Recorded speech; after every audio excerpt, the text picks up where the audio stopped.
Hi guys! Welcome back to my YouTube channel. So for today's video ay mag-unbox po tayo ng mga items na in-order po namin sa Shopee. So I have here 3 boxes. Hindi ko na ipapakita kasi sobrang kalat ng kwarto namin. And as always, kalat naman talaga dito. So ipapakita ko na lang sa inyo. Here is the first one. Ito ay wait, ano ba to? Wise Cleanser. So titignan natin guys kung anong laman ng Wise Cleanser, and mabibili mo lang ito sa halagang 230 pesos. So yung purpose po ng unboxing namin, yung purpose po ng item na to ay meron po kaming negosyo. Ito po yung naisipan kong maging negosyo namin. Ito po ay this dishwashing liquid. So sorry. Okay, so mag-unbox po tayo ng first box. Okay guys, so ito na po yung first box natin. Bubuksan po natin siya. Yan po siya guys. Yan po. This is a Wise Cleanser. Bubuksan na po natin siya. May gunting kada mo. Ay, no need na palang hindi na pala kailangan ng gunting.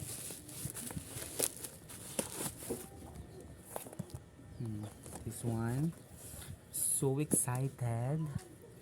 Magta-thumbnail muna pala ako. Sorry guys, nabuksan na ni ng palakamen. Nabuksan na ng pakailamero.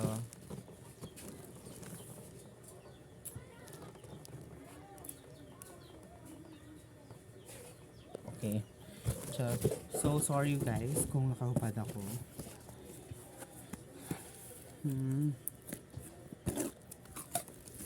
So this, oh my goodness. Nagkalat pa ako dito. Sobrang kalat na ng kwarto namin. Ano ba to?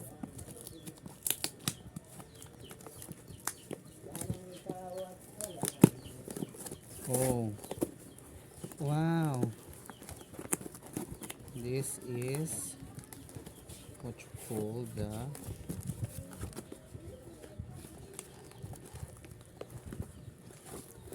oh my god, nagisi or kulang.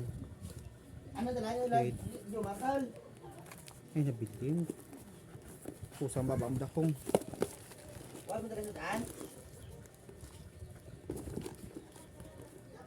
Oh my god. Yung first, ito po guys, is yung mga sticker. Nagkakahalaga po ito ng 30 pesos. So bali 15 pieces worth of 30 pesos. And then yung how to make dishwashing liquid. Ayan, gagamitin natin. And yung napili ko pa lang tawag doon. Natawag ko yung tawag doon. Yung flavor. Okay, so yung nakuha ko pala ay in-order ko yung premix regular lemon.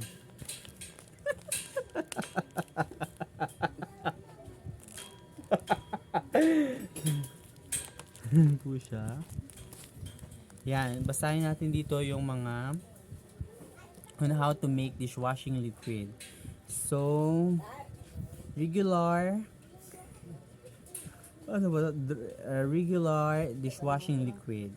First step ay lagyan ng 14 liters ng tubig ang timba. Sundin ang sukat ng tubig.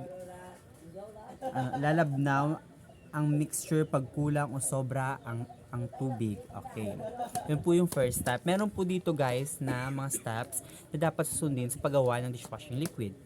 Second steps, meron magkasunod na ibuhos ng sumusunod. Fortified bubble booster, surfactant, gupitin lang ng maliit. Okay. Ibuhos ang bote. Okay, yung third step, ayun yung second step guys. Ihaluin lang daw yung fortified bubble booster and yung surfactant. Tapos, step number 3, ibuhos ang bote ng premix at ibabad ng 20 minutes bago haluin ng mabuti. Degrees, agent, scent, antibacterial, and ano to? Hindi nakita. So, ito siya guys. This worth 30 pesos. And meron po siyang freebies. What's this? Extra degreaser, and this one is extra foam booster. Ewan ko. Ayan. Freebies to.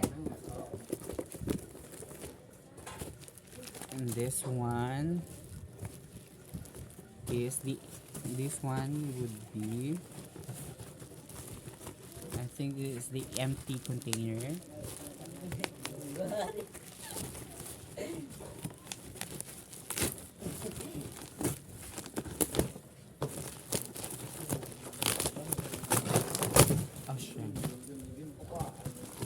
This would be the empty container.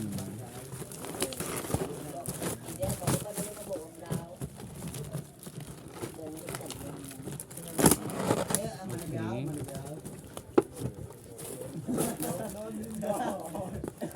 What's this? Okay, yung mga takip. This yung mga takip, and ito po yung empty o magupi-gupi siya.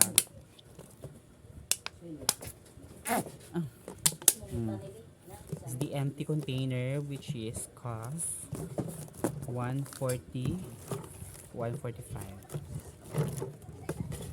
5 pieces, 145. Yan. Empty. And the last one, empty bottle pa din.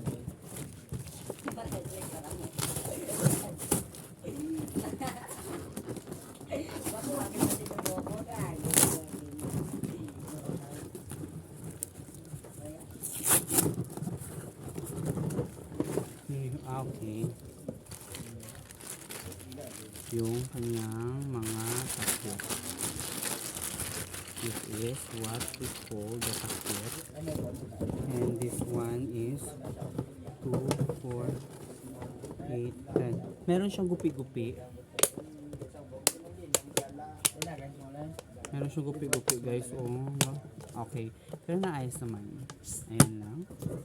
So ito po guys yung sa lahat. This is lahat ang total po nito ay 642 pesos. Yan po. And makakagawa na po tayo ng 14 to 15 liters. And pwede na po siya natin ma-ibenta.